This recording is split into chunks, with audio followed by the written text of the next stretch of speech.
All right, welcome back to another Zero Downtime podcast. How you doing today, Logan? Doing well. It's good to see you today. It's cold out there. It is cold here. Yeah, that's annoying. All right, we got a pretty good show today. Today on the show, we're talking about Google is going to be removing anonymity from the App Store, not particularly the App Store, but apps in general. The Free Software Foundation is feuding with Anthropic. This is a good one. Meta is reversing encryption stance. I can't say I'm surprised that I'm saying that. I'm not surprised.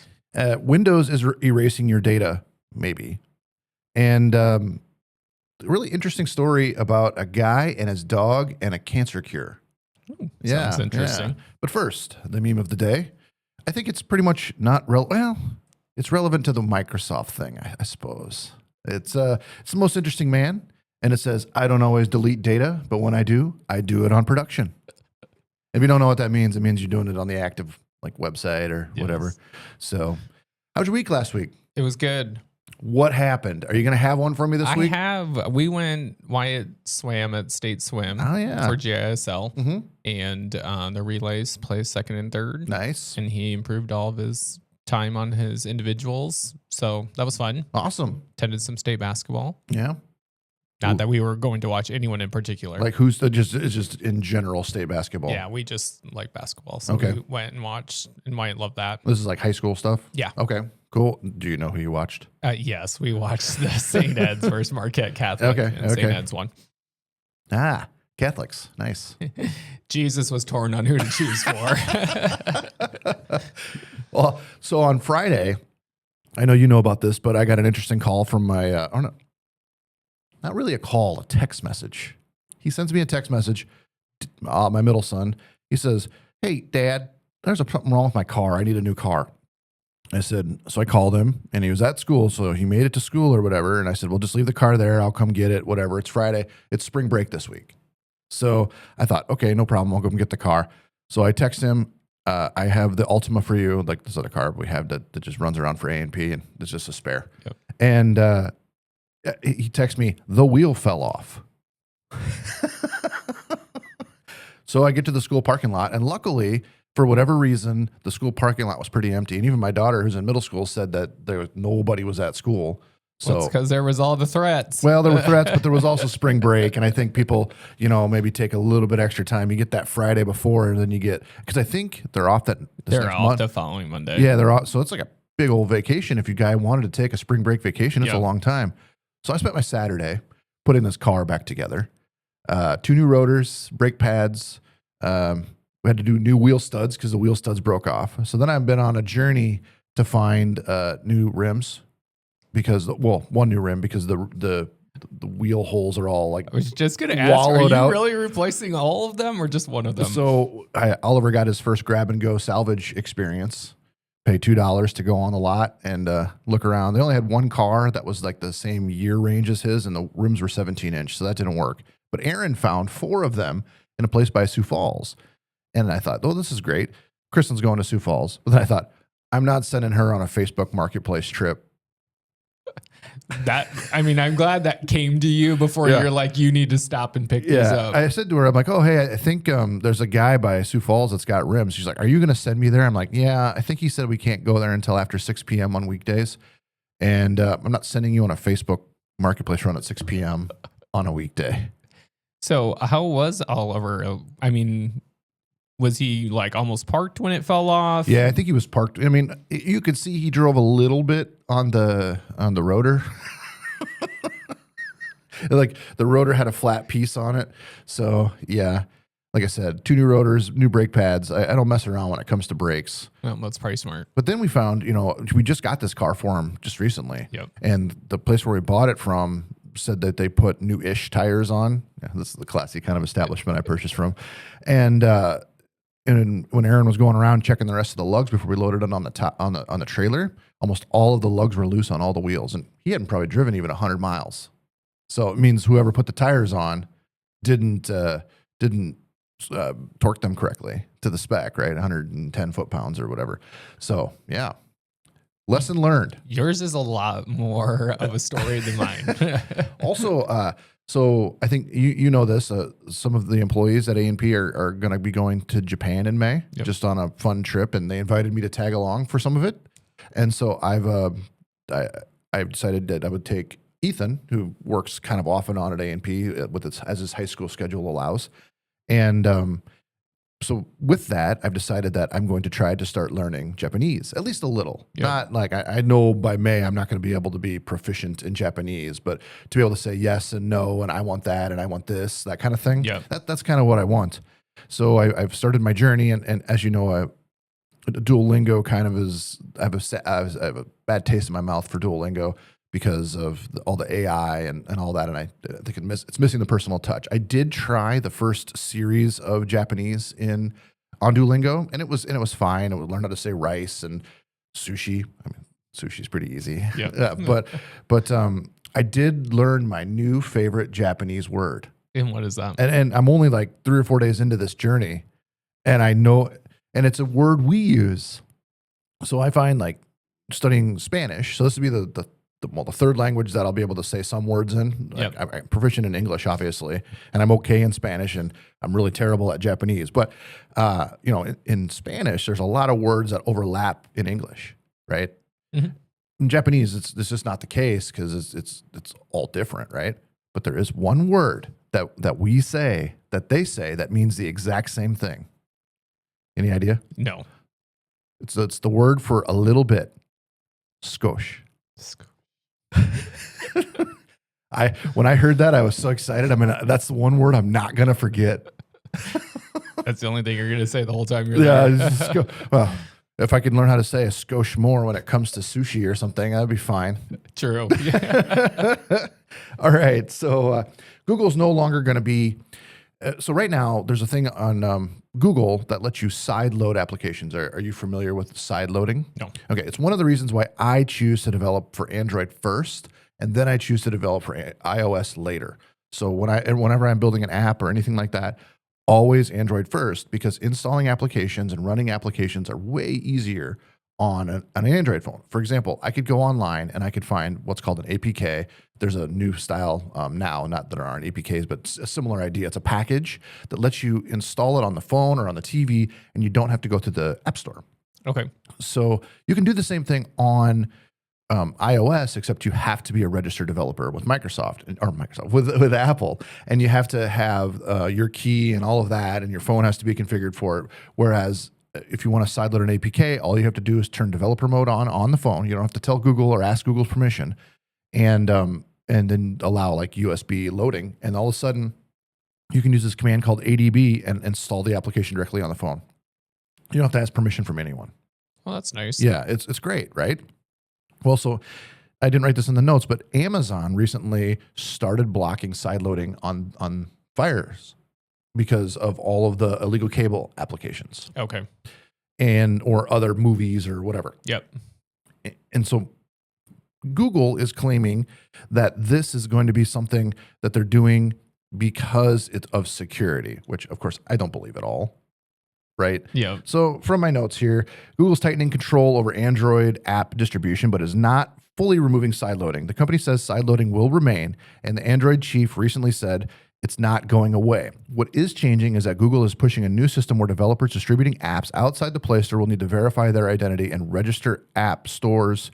And registered app stores can get a smoother install flow. So what that means is that similar to iOS, you have to register with Google, pay your $25, and then you're a developer. After that, then you could publish your APKs. But anybody who wants to install those APKs has to also be a developer. So do you think this is just like more the end of the true openness for Android, or do you think they're just trying to get more money? So it's part of it. It's part of the end of the openness. So there's another, I would say, competing, but not really competing app store called F-Droid. And F-Droid is out there pushing hard against this, right? Because it's the livelihood of their app store. So they have a curated app store of, 100,000 apps or something like that you sideload F-Droid, and then you can easily install these other apps that you may have wanted to sideload later. Okay. And they are actually friendly with the Android group, the people at Google making it, the F-Droid, and they collaborate. Yeah. But basically Google's like, yeah, this is the way it's going to be.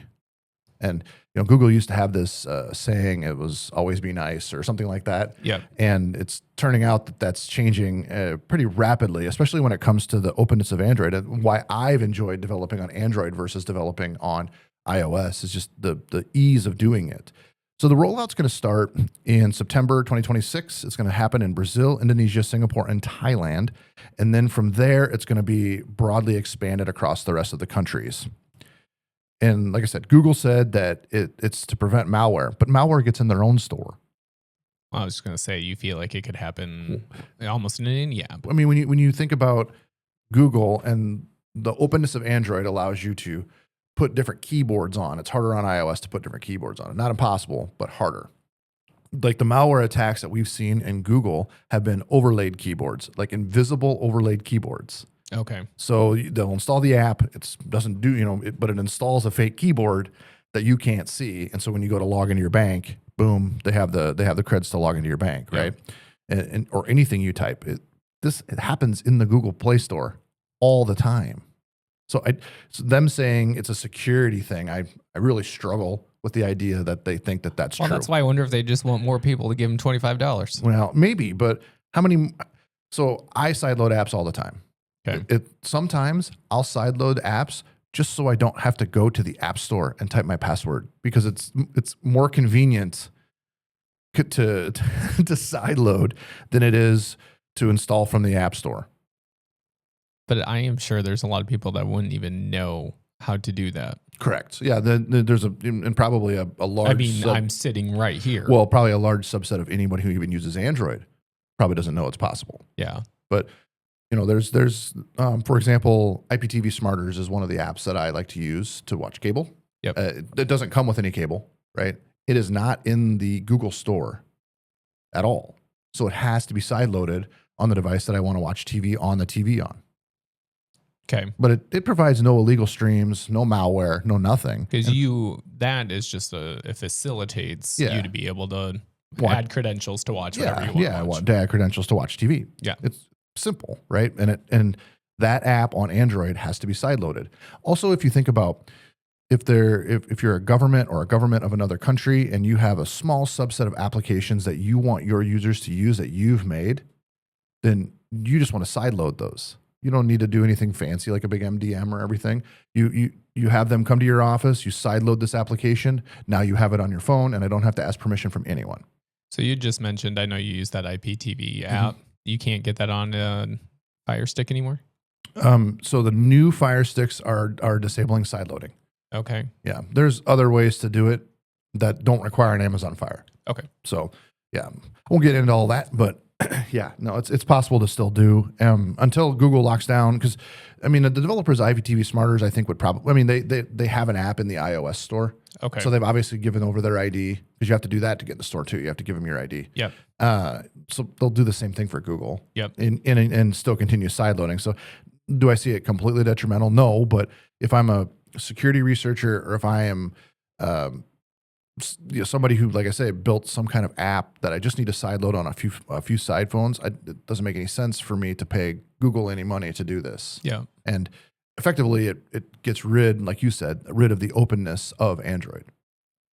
So, yeah, I think I covered that. All right, the Free Software Foundation is disputing with Anthropic. So the Free Software Foundation is essentially a group of lawyers, let's say, that run a nonprofit that protect free software. So we've talked about free software before, free as in free beer, right? Right? Yeah. Yes. And so they protect books that are written under a general license where they're free. Okay. They protect open source software. So for example, there's a piece of software called BusyBox. And BusyBox is like a small Linux environment, like really small, and it contains a lot of like the utilities that we use every day in Linux, but it's really, really small, okay? It's made for booting like routers. It's made for booting like IoT devices. A lot of them all run BusyBox. Okay.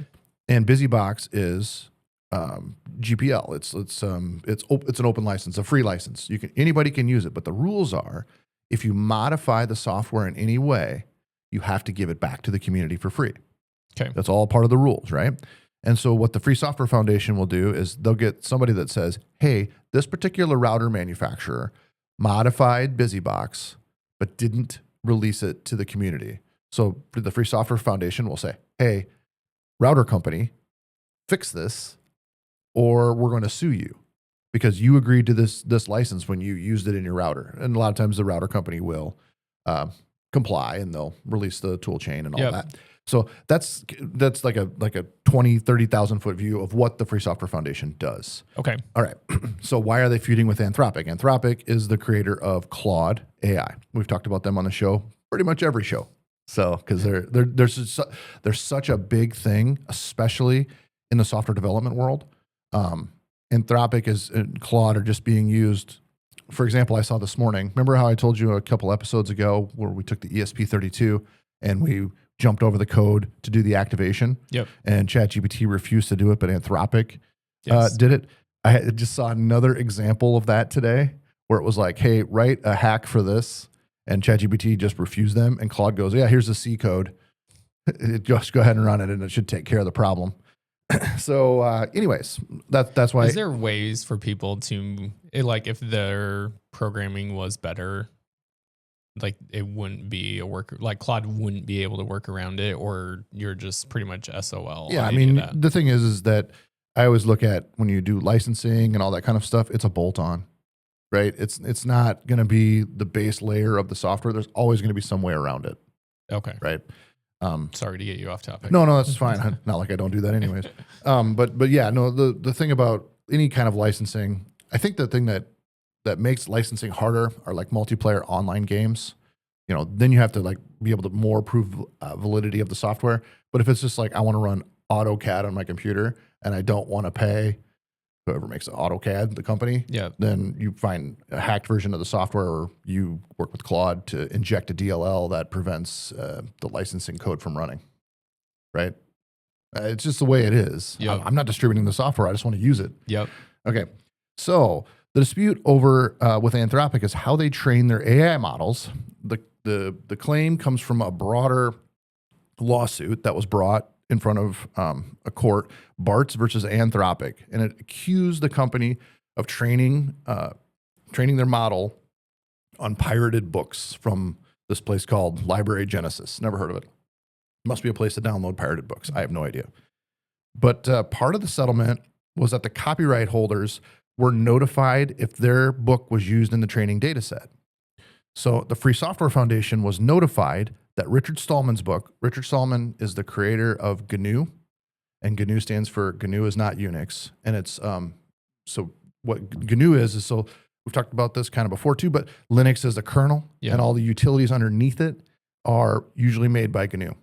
So GNU has a kernel now, but they didn't back in the day. Richard Stallman famously said the one thing that GNU is missing is a kernel. And Linus Torvalds made the kernel originally and used all the GNU utilities underneath. So the book's called Free as in Freedom, Richard Stallman's Crusade for Free Software, which the Free Software Foundation holds the copyright for. The Free Software Foundation says AI companies trained models they trained the models on this free software style license. It's called the GNU Free Documentation License. The resulting systems should also respect those freedoms. What that means is that anything that was used to train from those books should also be open as well. Oh, so they're going that Anthropic needs to be open. So in practical terms, they're pushing for things like access to training data, their model weights, their training configuration, and most importantly, the source code for the system. Awesome. Yeah, this is something you would do. The argument is if AI models depend on free work, then they themselves should be distributed in a way that preserves users' freedoms. Now, courts have ruled that training from copyrighted works can be fair use, but downloading pirated copies of those books may not be subject to that same rule. So I can give it a book that I didn't steal. I borrowed it from the library. I give AI the book. That's fair use. But if I go and download pirated books and feed it to the AI, that might not be fair use. How can they prove if it came from pirated? I'm sure when they sued, Bartz or whoever sued, they probably subpoenaed all this information about how they got the data. Okay. And then part of that thing that came was they downloaded books from Genesis Library, or the AI model downloaded books from Genesis Library, even without Anthropic knowing. Yeah. Right. So they already agreed to a $1.5 billion settlement from that original lawsuit. But the dispute touches on the core legal battle around AI, copyright versus AI training. Can models learn from copyrighted data? Which I think we said that it can, as long as the copyrighted data is gotten fairly, right? Well, most of the time they source their data anyway. Right. So open source versus proprietary. If the content trains a model, if open content trains a model, should the model also be open? This to me just like even makes me think of like all the content on your website that AI is Stealing? just grabbing and redistributing out. Stealing. Yeah. This has always been my problem with AI since the beginning, is the code samples that Claude gives you or ChatGPT gives you are distilled from real code examples online, right? They're essentially stolen from other authors. Yeah. Right. For all we know, Claude and ChatGPT, they've read the whole original Windows 95 source code that's out there. Right. Yeah. And they understand all of that and can give you that. So the code examples you're getting may already be copyrighted code examples, which is a thing. Copyrighted code examples are a thing. Well, and then can you be liable for using it? Yeah, of course. That's the whole idea. Is there was a lawsuit quite a while ago with SCO Unix versus I don't remember who, and it was that Linux or whatever distribution had stolen code from SCO Unix. They were just trying to stay alive. They were a dying company. And I think SCO lost, but they did prove in court that the code was, I think they proved that some of the code may have been stolen, but it was changed just enough that it was hard to prove. Okay. I think is how it came out. But the court looked really closely at the way that the code was originally written and the way it was written in like the new version or the not closed source version. Yep. And it was close. So courts actually do care about code and like how code looks one versus the other. There was a famous one with Android. Android runs Java, but it's not Java from Oracle. It's Java that they've made on their own. Okay. And they went to court against Oracle, I think, and they fought it out. I don't remember how that court case came out. I think Android did okay because they're still using their own Java. But yeah, I mean the code was really important to that case. So the last thing is transparency. Should companies reveal their training data, how they're getting their data? Should, I've seen on both Claude and ChatGPT, sometimes now we're getting sources for where the data comes from. And sometimes you click on those links for the sources and it's not relevant at all, but it's, made up. Yeah. But even so, I think that even for code examples, should be something where there's some attribution there where it says, hey, we took this data from Stack Overflow. Here's a link to the post that we used to help us create this code block. Yeah. Because then you could also get a feel for, if you click that link, like what the author that asked the question was intending and what the person that replied to was saying. Like maybe we're trying to solve different problems here and we're going down the wrong rabbit hole. Yeah. It'll be interesting to see if it sources more and more as we go. I don't know how it can't do that. I didn't write a lot of college papers, but I know that attribution was important. And if you didn't attribute to whoever it was, you sometimes would fail the assignment. Yeah. And so I think that that's important in real life because we were taught that it's important in real life. Yeah. Al, that'll be interesting. Yep. All right. So Instagram is no longer going to have encrypted DMs. I found this one interesting. So May 8th, 2026 is the last day that end-to-end encrypted Instagram DMs will work. So will everything still be encrypted before that? I don't know the answer to that. Like, so will your encrypted DM still be encrypted? I don't know. I don't know how they could unencrypt them. They could remove them, but I don't know how they could unencrypt them because the keys have already been shared. And the reason that they're removing this is because they can't read the messages. Right? Yes. That's the whole point here. So yeah, why would they do that? let's just skip right ahead to why would they remove end-to-end encrypted DMs. One, they said it was always an optional feature that most people didn't use. Did they know it was there? I have no. I mean, I didn't know. I have never. And I'm on it all the DM'd time. Well, on Instagram. Yes. Like, who am I DMing? If I'm going to DM someone, I'm just going to send them a text message. I'm not in that world where I slide into your DMs. So they claim that no one was using it, but I think we can probably take this a little bit deeper. Meta, the parent company of Instagram, Facebook, WhatsApp, all of that, they are obviously training their own large language models, and they need access to more data. Well, what more juicy data do you need? Can you get than a DM message between people? It also helps with advertising, depending on what you're talking about in these DMs that used to be encrypted. Might help with some advertising. Yeah.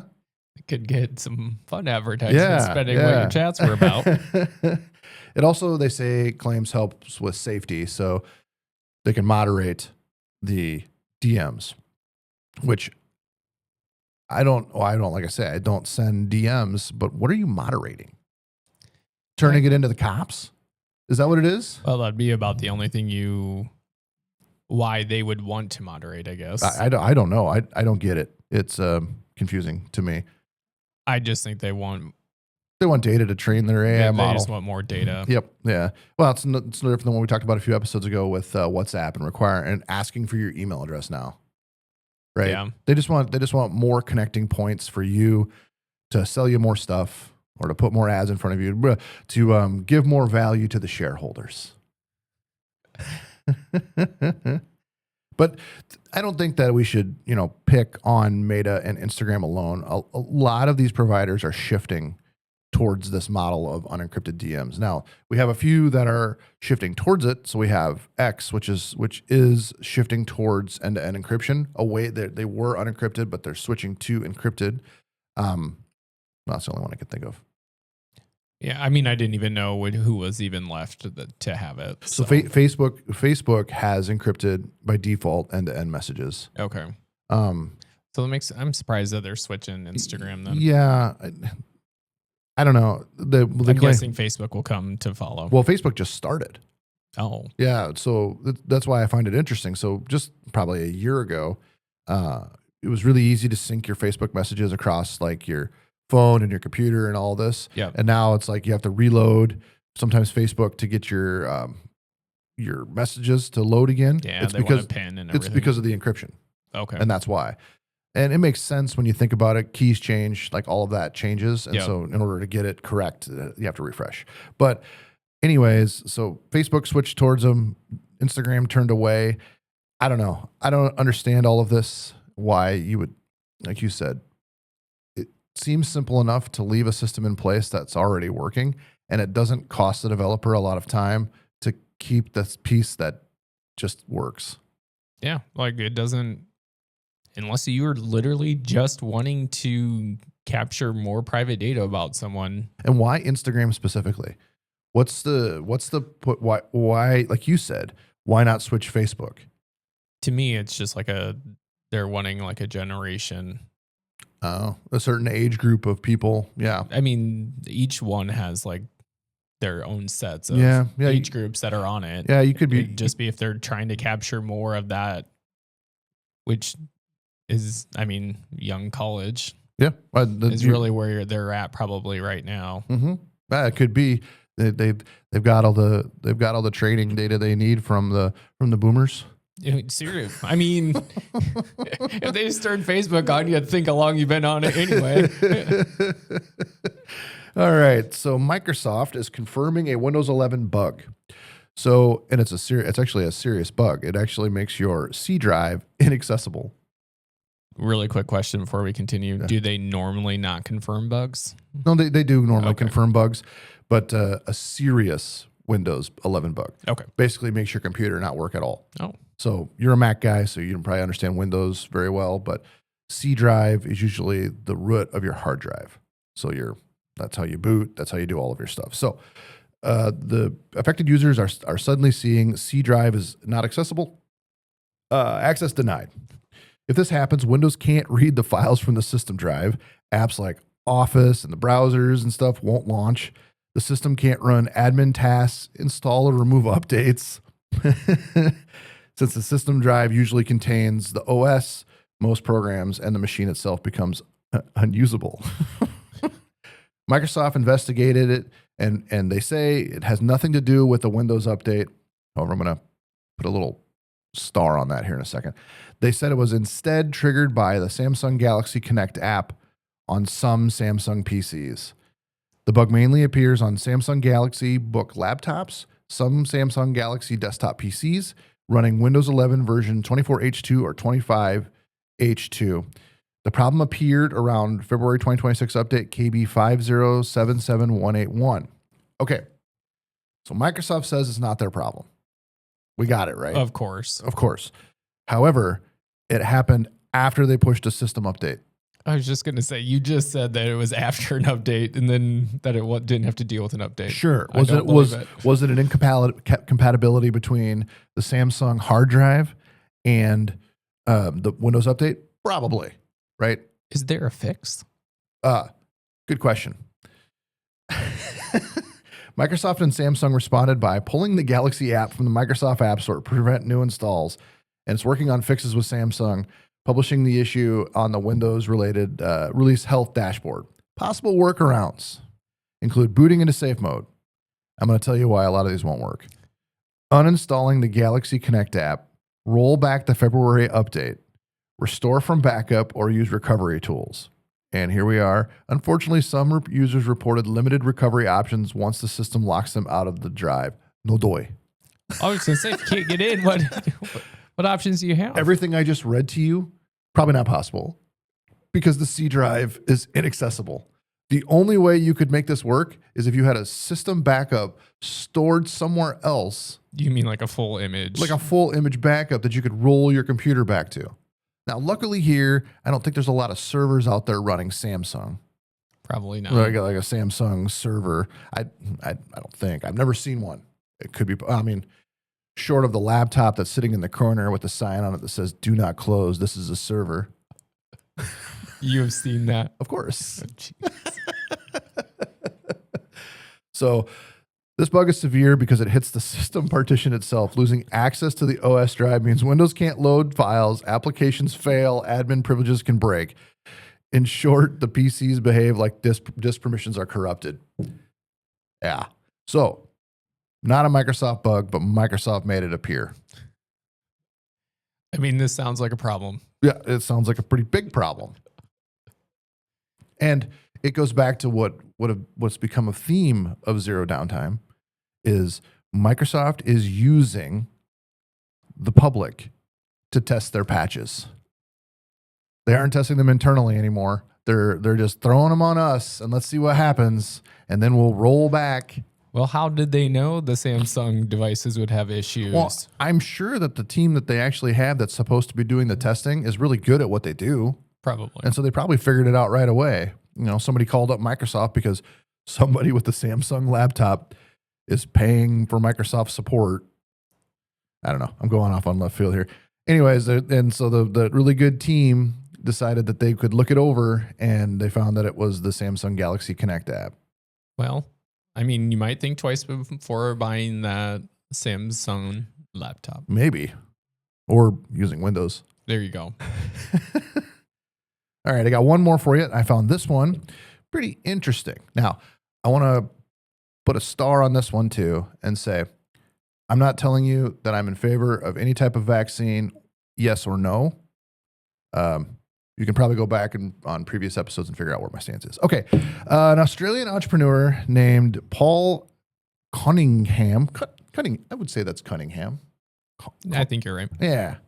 He helped create a custom mRNA cancer vaccine to treat his rescue dog, Rosie, who had an aggressive form of cancer. So Rosie, a Staffordshire mix mutt, was diagnosed with the mast cell cancer and given only months to live after surgery and chemotherapy failed to stop the tumors. Instead of accepting the prognosis, Cunningham turned to AI tools and genomics to design an experimental treatment. He used AI tools like Grok to research and plan the approach, AlphaFold to analyze the protein structures and cancer mutations, genomic sequencing, comparing Rosie's healthy DNA with the tumor DNA. Now, I want to just stop here for a second. It's been falsely reported that ChatGPT was the one that helped him do the research and planning. In fact, I had written in here ChatGPT, and then I actually saw this Paul tweet or X or post or whatever you want to call it. Yep. That was false. He actually used Grok, which is X's AI engine. Yep.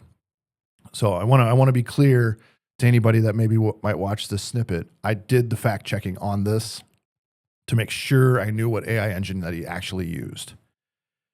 So this allowed him to identify the specific mutations driving the cancer. He then worked with the scientists at the University of South Wales, including, I don't even know, Ramakioti Center for Genomics and the UNSW RNA Institute to manufacture a personalized mRNA vaccine targeting those mutations. Wow. Yeah, the treatment reportedly produced dramatic results. Rosie's tumor shrank by 50%. Her health improved significantly, and she's back to chasing rabbits again. Researchers say it appears the first personalized cancer vaccine designed. This is the first cancer vaccine designed particularly for a dog. Scientists involved say it shows how AI-driven medicine could accelerate cancer treatment. Instead of a one-size-fits-all drug, they sequence the tumor, they identify the mutations, generate a custom mRNA vaccine targeting that tumor. That approach is being explored for humans now. I mean, pretty amazing stuff, right? It's pretty amazing. Yeah. So researchers say what happened with Rosie could help inform future human cancer therapies through the dog, though the dog treatment itself is experimental and not a proven cure. In fact, it took 3 months or something like that to actually get approval. So the vaccine was done, everything was done, but it took 3 months to get approval to inject it in the dog. Oh, wow. Which, okay, is arguably a pretty short timeline. Yeah. But it's a dog, so. Not that dogs aren't important. I'm not. If you have a dog, dogs are, I know you don't have a dog, but I don't have a dog either. I used to. Dogs are companions. Dogs are a member of the family, blah, Yes. blah, blah, blah, blah. But if you're going to test something, you might as well test it on something you love. Yes. Like a dog. Like you want to save your dog. Exactly. Yeah. I mean, look at all the work he went through. Just, yeah, and to save a shelter dog. Yeah. A mutt. The story highlights something important. AI is starting to help individual researchers or even individuals analyze complex biomedical data that used to require large research teams. What once took a team years of work is now prototyped and injected in months. Were you the one who was saying something about a state trying to ban AI for medical? New York. So New York is one of the states that's looking to ban AI for use in medical, engineering, lawyers. Okay. So I don't know how they're going to do it, but basically, if you go to ChatGPT or Claude or whatever and you ask a legal question, it'll say, "Oh, sorry, you're in New York, can't answer that." Okay. I mean, it's such a step backwards. Yeah. I mean, obviously, we know there's a lobby for that, and we also can see that does AI give out wrong medical and lawyer information all the time? Do your research. Like, don't just trust AI. We have a guy in our office that basically just lives by whatever AI says, right? It is, which is kind of funny because he likes to prove everyone wrong. Oh yeah, But if it did come out of AI, it is right. It's gospel. You might as well just accept that that's the truth, even if you can show him that it's wrong. Anyways, but taking it away from the people like that, I think, is a huge disservice. We should be able to ask legal questions. I mean, I ask legal questions to ChatGPT all the time. Whether or not it gives me the right information, usually it just gets me fired up. Keeps that conversation Yeah, going. yeah, it keeps it rolling. But man, I even medical, sometimes, people maybe don't, legal or medical, you feel embarrassed to ask a question to a human, Yep. right? Or you want to know what a doctor or somebody or a lawyer might respond. Yeah. And so to have the convenience of asking something to a computer and having it give you an answer where you don't feel like you're being judged. Now, I don't think that a lot of doctors and lawyers judge you. It's their job to do what they're doing. But still, for you as a human, it's embarrassing. I think it helps you realize the questions you should be asking. There you go. Yeah, Like, that's a good way to put it. Just, you may not know. You don't know what you don't know. Yeah, that's that a great way would to put help it. you Mm-hmm. go into the situation of asking the right questions to get to where Yep. you need to end up. And so, and when I put this on Facebook, I got a response from a guy that said, you know, the information could kill you if AI gives you the wrong answer. To which I said, okay, fine, we need to ban WebMD too, where I could look up my own symptoms Yep. and even the ones that I'm imagining Yep. and get a false diagnosis, right? Yeah. Where does it stop? Just because this thing can give you real-time up-to-date data, Yes. up-to-date information compared to where WebMD, somebody has to put the stuff in. Can AI models crawl WebMD? I'm sure that does. Yeah. To say no would be crazy. Well, that was like, the vast amount of knowledge that WebMD probably has that AI has learned from. I mean, probably it pushes AI forward, right? Yeah. And when it comes to answering medical questions, Yep. same as like it's probably researched all the legal documents that exist on the internet, all the court cases that have existed on the internet. That's all been crawled and learned. yeah. Right. And things like, and we don't need to get too deep in this, but things like JSTOR, which hold a ton of information that that have previously only been available to academics or professors, that should all be open and learned by AI too, because there's so much health information that's closed off from the general public that should be fed into AI so we could ask it questions and it could give us the right answers. Yeah. So that's what I got for today. So last week you Stunt let me. everyone know how you don't appreciate ubiquity. Yeah. So if there was a business that was looking for like a firewall and they needed access points, what would your go-to be? Yeah. So we pretty much sell Fortinet firewalls. And I understand that Fortinet's had quite a few vulnerabilities here in the past 2 years. And we obviously stay up on top of that to make sure that when an advisory comes out, we patch the firewall. For the access points, we do 2 different kinds. So for the most part, we would go Fortinet branded. So if you were an IT guy, for a company and you wanted to have, in a small company, and you wanted to have visibility through what's called a single pane of glass. So I want to log into one thing and I want to see my access points. I want to see my firewall. I want to see my switches. I want to see my network, right? Yep. We would sell you a pure Fortinet solution, right? It allows you to log into the firewall, see everything, manage everything, change whatever you want, do whatever you want, right? For a small business that doesn't have the Fortinet budget, we would switch to a Fortinet firewall still, but then we would use Aruba Instant On access points. So Instant On is what's called controllerless. So a lot of times access points require a controller. It's a little piece of hardware that just kind of manages all of the APs all at once, lets them do scanning, all these other things, channel management, all of that. What the Instant Ons do is it promotes one of them to sort of like the master, the guy in charge. Okay. And it manages all of the other ones. So it's like a controller plus access point in one. It's a more inexpensive solution.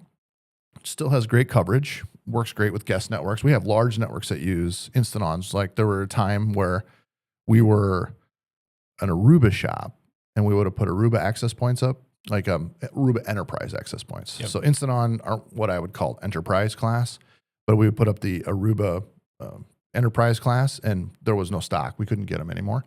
So we temporarily put in Instant Ons for this company with a few hundred workers. Never had a complaint.